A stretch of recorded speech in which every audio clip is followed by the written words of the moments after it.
Hey folks, Lana here, coming at you with another video.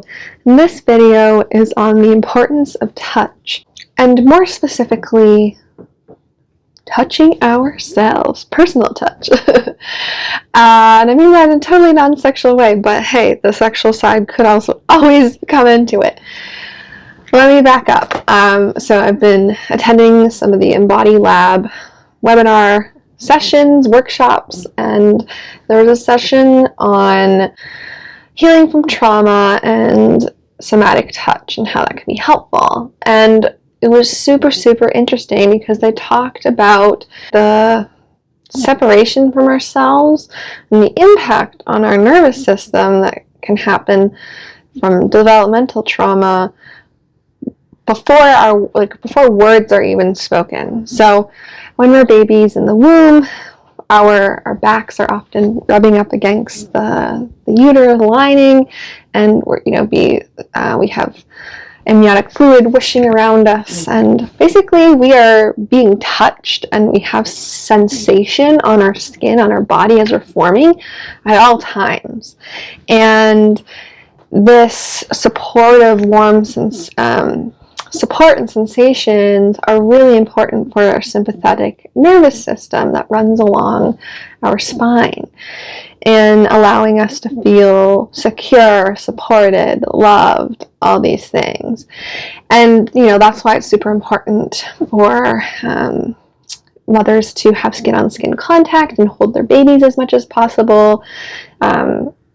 Also, why some folks would not recommend letting your baby cry it out at night, and that holding them and being close with them, especially in these early years, is much more important than laying down the law and creating independence in your baby at this point. That all of that can come, but we need to start with a really loving and nurturing and supportive foundation.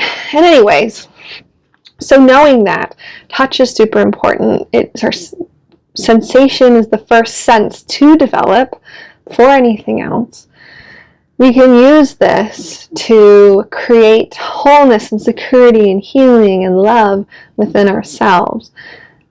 We all know, I think, that hugs feel great, that we should probably hug each other more often, but yeah, we as humans love to cuddle, we love to spoon, and so anything that we can do to create that nurturing, loving touch for ourselves is a great thing. So we can hug ourselves in our meditation practices. We could put pillows under our knees and support our backs and necks and head as we do deep breathing.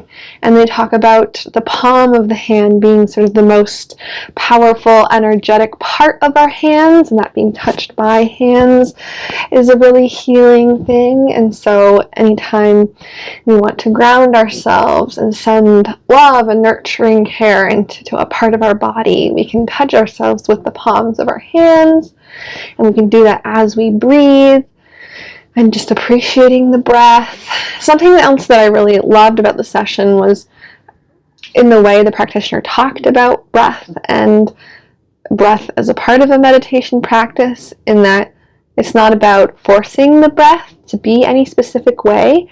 Our bodies know what to do, and it's just noticing and becoming aware of the breath. So I really enjoyed that because I found, because I am somebody that tries to do things right, and I can be kind of anal about stuff, when I would be doing meditation practices in the past, I would feel like I need to hold my breath a certain number of counts, and then if I didn't, then that was a failure, and there was always these little judgments of am I doing it right? And so I really appreciate that perspective of just honoring that our bodies know what to do. We can just be here and appreciate it for what it is doing and is already doing.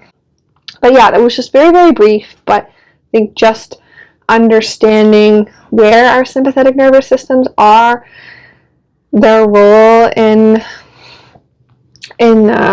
supporting us, and then how we can support it with touch was, yeah, it was really important and really interesting, and I think there's just so many applications of how we can incorporate this more into our lives.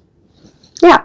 And also why, you know, we could say, I love myself, XYZ, whatever mantras you want to say, all we want, but often bringing in the physical is going to be even more powerful in sort of ingraining these emotions of self-love and security in ourselves, because again, sensation came before we could even articulate how we felt verbally.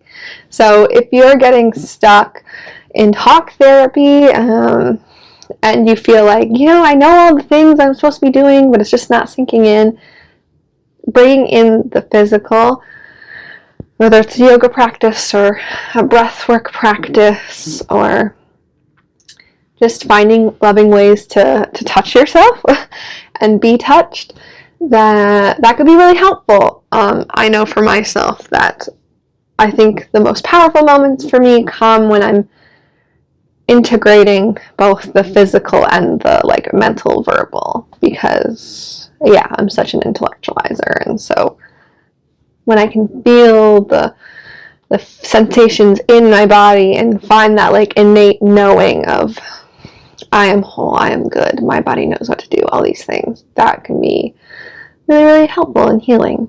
So anyway, gonna leave it there. See you in the next one, folks. Hope you found this interesting. It was just something I never really thought about.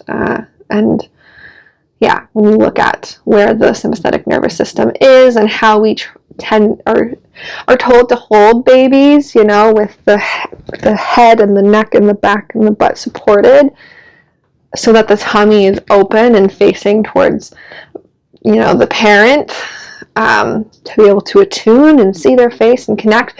It makes so much sense, but it's just something we don't think of actively. Anyway, see you guys in the next one. Bye.